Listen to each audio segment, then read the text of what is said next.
based on your long experience working in government risk and compliance, what are some current issues around GRC that could be improved by adding AI and GPT-3 technology to the equation? Are there aspects of the process that have been falling through the cracks or taking too long in the way it's being practiced now just because of the way it works? Yeah, absolutely. And I think one of the first things that I'd like to kind of formally debunk on the show here today is that 6Clicks and other organizations like 6Clicks who lean on AI or have I guess I'll say an AI agenda, right? AI forward products like 6Clicks, which I have to mention, Hailey, our proprietary AI engine has been in the platform since 2019, before AI was cool, right? And now in the past 9-12 months, everybody's talking about AI, and it's really changed the styles of conversations that we're having with prospects. But in any case, AI is not intended to replace resources. Right. AI is intended to streamline process. And it's always really important to note that AI is only successful alongside humans, not in lieu of humans. So with that, we've focused out of the gate on a few different areas of automation opportunity with AI and machine learning. And so Chris, you touched on a couple of them with the mapping. So creating crosswalks between regulations. Why should you have a human analyzing two publicly available documents, two regulations, laws, frameworks, whatever it may be, and spending precious brain power on mapping like for like, when an AI tool can do that for you? So that's kind of the low-hanging fruit piece number one. But kind of the cognitive GRC piece of it, or our partnership with OpenAI and embedding GPT-3 into Hailey as well, is Hailey can conduct that crosswalking for organizations, whether it be between external laws and regs, or even more valuable from my perspective is internal policy documents to the external regulations.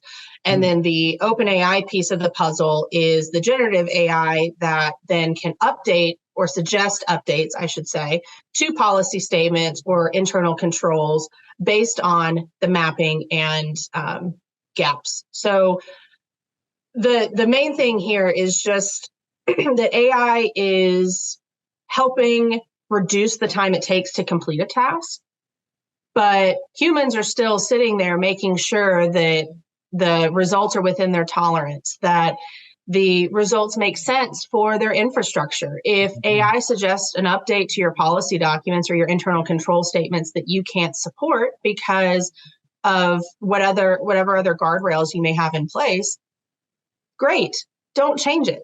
Mm-hmm. Right. And I think that's kind of the piece that people oftentimes forget, is that AI is only here to make your life easier, not to replace the nuanced ways that we can think as humans, the exceptions to the rule and all of that sort of thing. That there's still a lot of value there. AI just helps you get there faster. Yeah. Yeah, Keatron, anything to add to that? Keatron did a very good at ISACA this year and elsewhere, and did a very good sort of state of the union about AI's role in cybersecurity and so forth. And so that's why I want to have him on as well. Do you have anything to add regarding this as it applies to GRC? Yeah, sounds like I need to get an introduction to Hailey there. But what I'm interested to hear, and I think the audience would be interested in hearing too, is one of the big challenges that I would face, like when I would go out and help with, people do risk assessments and things like that in the office, is we'd say, all right, first thing we got to do is we have to, identify where your data is, and then we have to classify that data, so that we can start, trying to figure out like what requires privacy, what doesn't. Right. And we'd say, all right, so let's do step one. Let's find all the data. And then like months would pass, and then we still find the data. Yeah. And then once they finally found what they thought was all of it, there's a process of now classifying that data, which took an equally long amount of time just because of the volumes of data. So I can imagine Hailey is like ready built to help speed up those processes and things like that. Mm-hmm. AI, the general rule of thumb, right, when it comes to artificial intelligence, but specifically machine learning, is if you have enough data to teach it, it can learn. And it's a matter of what is it going to learn against? What's the foundation? You have to have subject matter experts to help the AI build the foundation. and run the iterations and continue to learn and grow in that space. But as long as there's enough data around it to basically support saturation for that initial learning opportunity, then absolutely AI and machine learning is a tool that everyone should be leveraging. And it's a little bit interesting thinking about the risk side of AI. And, we're talking about technology processing data, right? So then all the red flags start flaring and, the amber flags start getting thrown. And it really gives people a lot of pause. But I have to imagine that I oftentimes, when I am talking with a prospect who has the reservations and kind of puts a wall up on us when we say, oh, 6clicks is an AI-powered GRC platform, they're like, oh, wait. Now, I say to them, well, do you have a credit card or do you have a debit card? Can you imagine the conversations that had to happen before people started using electronic payments, right? But here today, nobody carries cash. So we're just at the beginning of the AI evolution.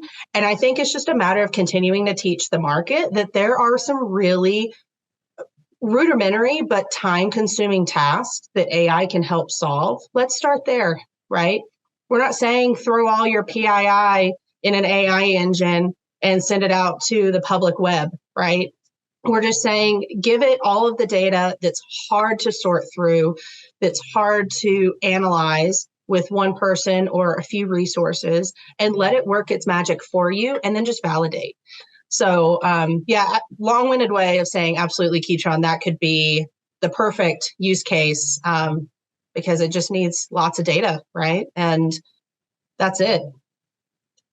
Yeah, absolutely. And that's always a challenge that they would come back with, is like, it's just too much data. And the thing with machine learning is like the more data, usually better. Yeah. Yeah. Right. Most often, but yeah, absolutely. Yeah. And I think it's interesting too, like you just hit on a big, really important point there with AI and our evolution into it.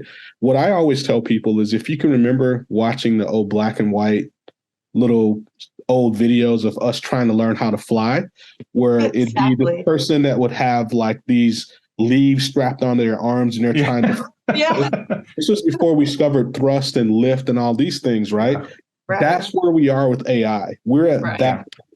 There's things about it and ways that we will eventually evolve into using it that haven't even been imagined yet. So we're definitely in the infancy of it. Have you seen Work Bites, the new security awareness training series from Infosec? Our team produced this series with 3 E's in mind, making security awareness training entertaining, engaging, and educational. Just go to infosecinstitute.com/free to learn more about this hilarious office comedy. And hey, let us know what you think about it.